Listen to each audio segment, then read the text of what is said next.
दूसरा सर, आपका जो कंटेंट है ना वो क्लीन होना चाहिए. મેં કહું વિચાર્યું સર, મેં કહું ક્લીન જ છે. આજે જ નિર્મા સાબુથી ધોઈને ધાબા પર હુકવવા મૂક્યું છે કન્ટેન્ટ. તું કહેતો તો બીજી વખત રીન સાબુમાં ફરીથી ધોઈ નાખું.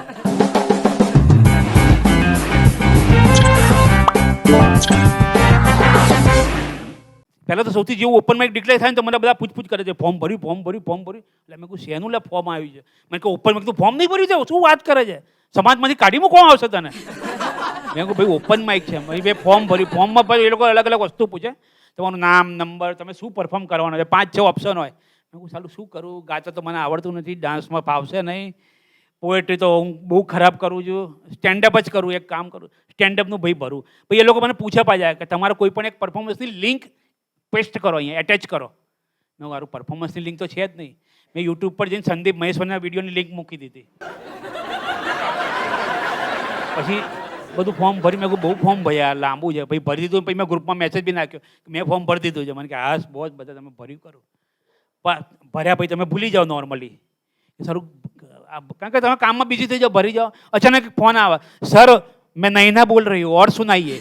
મેં કહું જો વાઈફના લોકો બહારગામ ગયા છે, 2-3 દિવસ જમવાનો મેળ પડતો નથી, કહેતા હોય તો આપણે કોફી પર મળીએ. મેં કહું સર મેં નૈના બોલ રહી હું, ઓર સુનાઓ, ઓપન માઇક છે एंड यू आर सिलेक्टेड. मैं को शरा માટે સિલેક્ટેડ? मैं कि सर आप ओपन माइक में परफॉर्म करने के लिए सिलेक्ट हो चुके हो. मैं को બહુ સારું કહેવાય, બહુ ખુશી થઈ. મેં કહું તો રાષ્ટ્રપતિ પદક માટે થયો હોય એવું ખુશી કરી એ લોકોએ. તો भाई कि सर मैं आपको कुछ चीज़ें बता देना चाहती हूँ. मैं को हाँ पहले से बता दो कि सर आपको वहाँ पे ना 6 बजे का है, आपको 3 बजे आना है. 3 बजे મેં કહું જો પહેલાં આવીને ખુરશીઓ હું નહીં પાથરું, જો ભાઈ પહેલાં કહી દઉં છું. કારણ કે તમે વહેલા આવ્યો લોકો છો, ખુરશીઓ પથરાવો, સાફ કરાવડાવો, સ્ટેજ આ તેમાં. मैं कहा नहीं सर आपको हम समझेंगे. हाँ काम नहीं बात करी, समझेंगे तो कि आप जब वहाँ पे पहुँचो ना तो सुनैना से मिलना. मैं को तुम्हारा नाम नैना, सुनैना? हाँ वो मेरी सिस्टर ही है कि वो आपको वहाँ पे गाइड करेगी. और दूसरा सर, आपका जो कंटेंट है ना वो क्लीन होना चाहिए. મેં કહું વિચાર્યું સર, મેં કહું ક્લીન જ છે. આજે જ નિર્મા સાબુથી ધોઈને ધાબા પર હુકવવા મૂક્યું છે કન્ટેન્ટ. તું કહેતો તો બીજી વખત રીન સાબુમાં ફરીથી ધોઈ નાખું.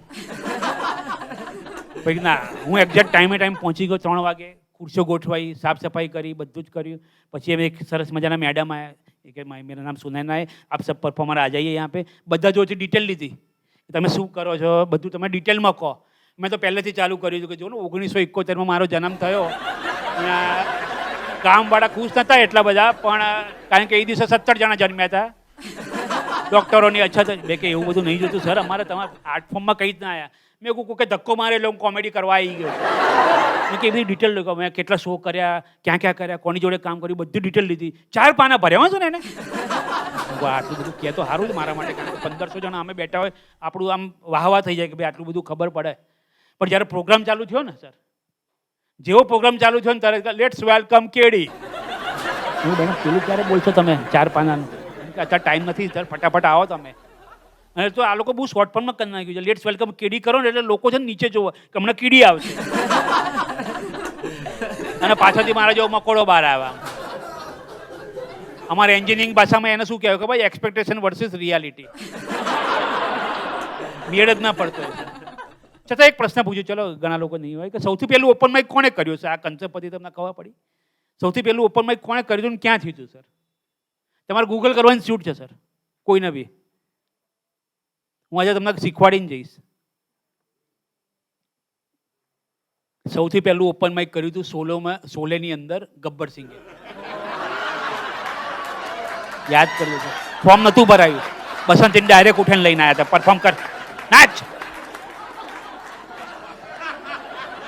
ધર્મેન્દ્ર ના પાડે, બસંતીન કૂદતો કે સામને મત ના ડાલે, તું અમને કૂતરા કહે, નાચ. કોઈ ફોર્મ નહીં, કન્ટેન્ટ નહીં, ક્લીન નહીં, કશું જ નહીં, બધું જ.